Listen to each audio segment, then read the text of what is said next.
few more drawbacks for the live hearing. That because it is an administrative, policy-driven decision, you want to be careful of turning it into a process that looks like it's a legal one, that looks like it's a court. You are not equipped or set up to be a court of law. That's not who you are. It's not what you do. So creating some sort of process that is kind of a pretend or quasi court may be worse than just not doing it at all. Whoever your decision maker is, whether it's a committee or a person, that person is not a judge. A judge has a law degree, has practiced law for years, understands the law, understands courts, understands what's allowed and what's not allowed. They have a lot of experience before they become a judge. So throwing your HR director or someone else into this position of a judge in a live hearing is not only unfair to them, but you're really not creating the equitable process you were trying to create, because you're throwing ill-equipped people into those roles. And then once you start down that path of a live hearing, how far are you going to go? Is it going to turn into a court, just like a court proceeding where you allow attorneys to make arguments? Are you going to have opening statements and closing statements? Are you going to allow direct questioning and cross-examination? Where does it end? Where do you stop from mimicking this court process and honestly kind of creating a kangaroo court, because it's not a legitimate court? You don't have the authority of the courts. You don't have the backing. Courts are a government process. They're civil courts, they're criminal courts. They operate under very specific rules, specific laws, founded upon the Constitution.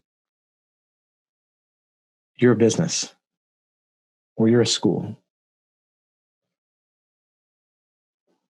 So if you decide you want to do a live hearing, you are going to need to be very specific on what that is going to look like. Exactly, you should outline every step of what that live hearing is going to be. Is that opening statements or opening arguments from both victim impact statement, mitigation statement, and that's it? Are you going to allow the live hearing to re-investigate, or in other words, interview, call witnesses, look through evidence? Remember, your investigation is done. It's complete. The finding is complete. So do you need to do all of that in the disciplinary phase? Even in the criminal justice system, when they get to the sentencing phase, impact statements are considered, but everything that's already gone before is accepted as part of that. That's done. So if you want to do this live hearing, it might turn into your entire investigation decision-making process, disciplinary decision-making, appeals. Like, you're creating a court system. So you need to consider that. The resources and time it would take to create this, in my opinion, aren't worth it. You would have to have very specific circumstances to make that work. Like I said, in the higher education world, you may not have a choice. Depends on what the Department of Education tells you to do. And those are ever changing. So right now you don't, in the future you may, after that you may not. But that is done based on federal regulations handed down from the Department of Education. So in your discipline, the options, basically the things that you can do based on their behaviors, are you going to create a disciplinary matrix? Basically, if this is the behavior, then this is the discipline.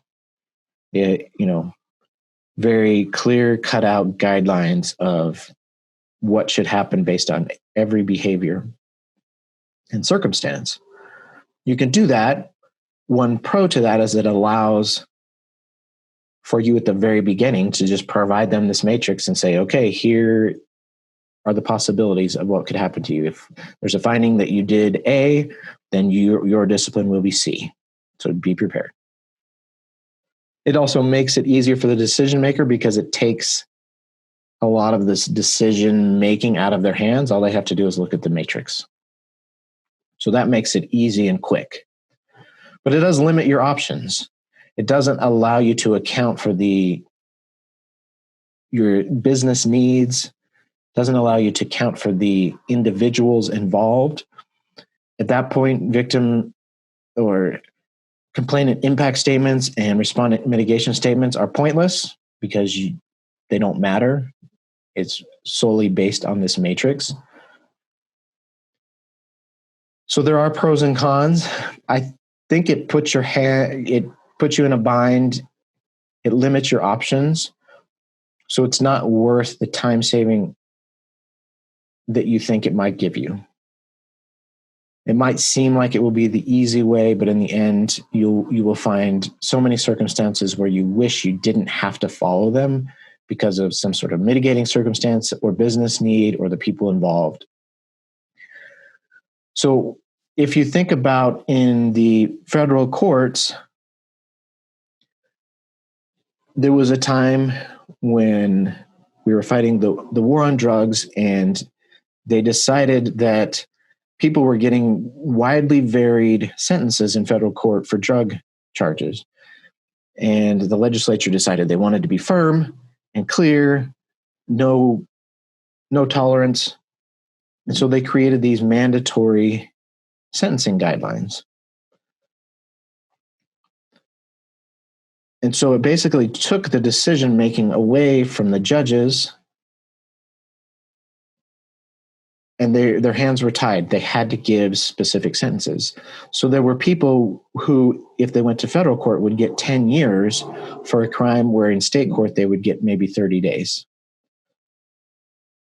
And there are still people in federal court for nonviolent crimes who in state courts, they have violent criminals serving less sentences.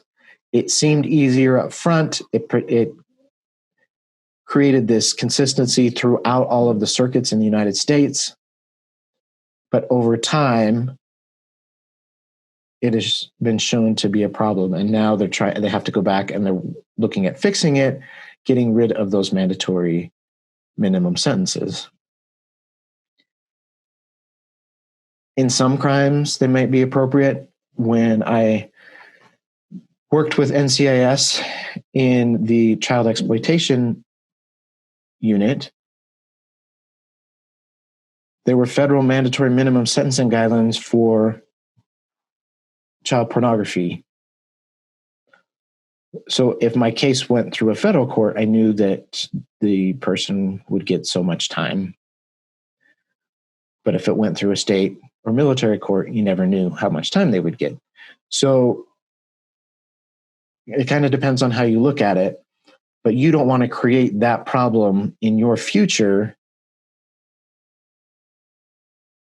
by trying to save a little bit of time now. So I think creating a matrix, you're more likely to be breaking your own policy by breaking the matrix. And so in the end, it's not worth it. You will have a difficulty following your own policy.